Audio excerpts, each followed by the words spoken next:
Kia ora, and welcome to Thursday's Economy Watch, where we follow the economic events and trends that affect New Zealand. I'm David Chaston, and this is the international edition from interest.co.nz. And today we lead with news. Iran and Oman say they have a deal on the Hormuz Strait, and the US says it is still hoping for a deal to open it up. But the US no longer has any cards, it seems. Away from all that, in the US, mortgage applications fell again last week, with both new loan and refinance activity falling, probably due to the continued rise in home loan interest rates and pushing up to year-ago levels of 6.81%. Their ADP jobs report only signalled 44,000 July jobs added to private payrolls, much less than the expected low 70,000 and the low June level of 95,000. This report is the precursor to Saturday's July non-farm payrolls report, where analysts expect July payrolls to have expanded 202,000. Those analysts may be in for some disappointment. The ISM Services PMI for July in the US came in little changed at a modest to moderate reading, boosted by good new order levels but held back by faster rising costs. Also, jobs in the sector contracted. Meanwhile, the S&P Global version of this US Services PMI recovered to a similar level, reporting activity rises at their strongest rate since October 2025, job creation at its highest for 8 months amid an improved outlook, but much steeper rises in both input costs and selling prices. US crude oil stocks recovered somewhat last week with a rare rise, but this may have been because they're still drawing down their strategic reserves at a rate that is worrying many, and now at an almost all-time low since 1983.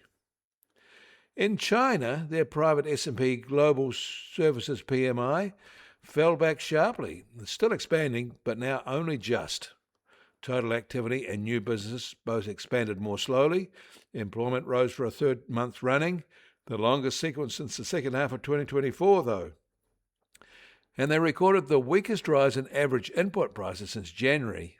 Yes, this survey is better than the contracting official version, but the fall away was faster in this report. Singapore's retail sales rose sharply in June to be 4% higher than year-ago levels. Meanwhile, their PMI rose faster and near its best-ever level, but largely because firms there built stocks to retain resilience. Japan's services PMI expanded at a slower pace in July, as cost pressures remain intense there. And Indonesia said its economic activity was 5.3% higher in June than a year ago, with the expected rebound from the first quarter dip coming as expected, but slightly better than anticipated. The copper price has surged again, now at a new all-time high of $14,825 a tonne. That's 25,000 New Zealand dollars a tonne, and at $25 a kilo, no doubt, a new target for thieves. The US Treasury 10-year yield is now just on 4.62%, down 1 basis point from yesterday, and the price of gold has risen to $4,253 an ounce, up $165 from yesterday. Silver's up $2.50 at $62 an ounce. Oil prices are down another $1.50 from yesterday, now just on $74.50 a barrel in the US, while the international Brent price is just under $79 a barrel and down 50 cents. Hormuz transits are still very constrained. The Kiwi dollar is little changed from yesterday at just on 58.9 US cents. Against the Aussie, we're down 30 basis points, though, at 83.4 Australian cents. Against the euro, we've dipped 10 basis points at 51 euro cents.